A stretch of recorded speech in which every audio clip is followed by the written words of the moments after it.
Daily Manna from the Torah by Dr. Ketriel Bladra. Shalom everyone, and welcome to the third Aliyah of Parashat Vayikra, and he called.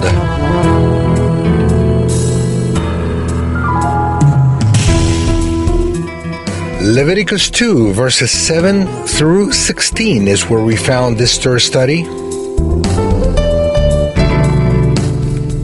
Today we'll be reading from verse 13, and it reads as follows: Season all your grain offerings with salt. Do not leave the salt of the covenant of your God out of your grain offerings. Add salt to all your offerings. What does the salt teach us? Salt has two main purposes: to season and to preserve. Food without salt lacks flavor. And also, salted food remains in good condition for a longer period of time. Due to these facts, salt had to be present on the Eternal's table. All the sacrifices on the altar had to have salt. Sacrifices are food for the Eternal, Leviticus 21, verse 22. Therefore, they have to be seasoned with salt. All food needs salt, and since salt has the ability to preserve food, it also symbolizes the everlasting. The salt of the Sea of Salt, or the Dead Sea, called salt of Sodom, which was normally used in Israel in ancient times, never loses its flavor. For this reason, salt symbolizes the everlasting, and its use as a sign of covenant. The main aspect of a covenant is its perpetuity. That's why the salt is a good symbol for it. When the Eternal established the offerings in the tabernacle, he also commanded the use of salt as a remembrance of his everlasting covenant with the people. When a covenant is a salt covenant, Brit Melach, it means that it is firmly established and perpetually a covenant. This expression appears twice in the scriptures, in Numbers 18:9 and 2 Chronicles 13:5. Salt had to go not only with all the offerings that were meant for the altar, but also with the incense and the showbread. It was even used for the altar's ramp so the priest wouldn't slip and fall.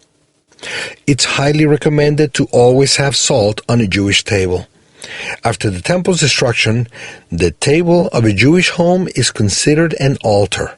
That's why, after the blessing over the bread, it's customary to sprinkle salt on the bread or dip the bread pieces in salt before eating them. Thus, we remember the covenant before the Eternal. The text that we've highlighted teaches us that we can approach the Eternal only on the basis of a covenant. It's impossible to do it otherwise. The Hebrew word usually translated as sacrifice is korban. In this case, it was translated as offering. The word root is karav, which means to approach, to bring near. Sacrifices are not only brought close to the Eternal, but are also a means for getting closer to Him.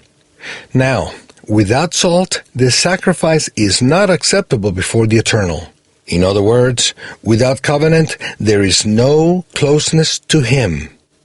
All the covenants between the Eternal and men are platforms for man to approach the Most High.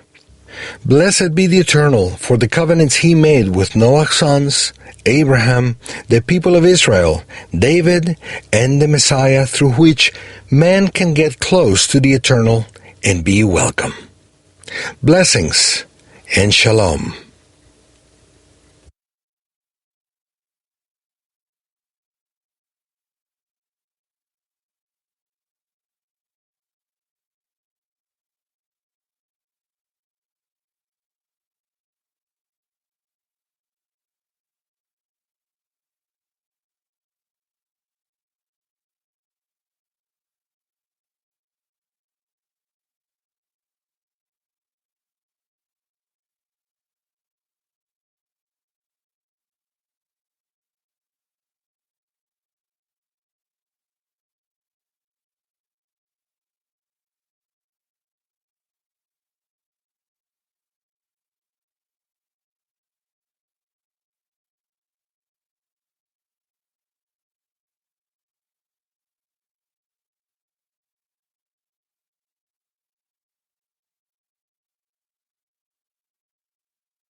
you.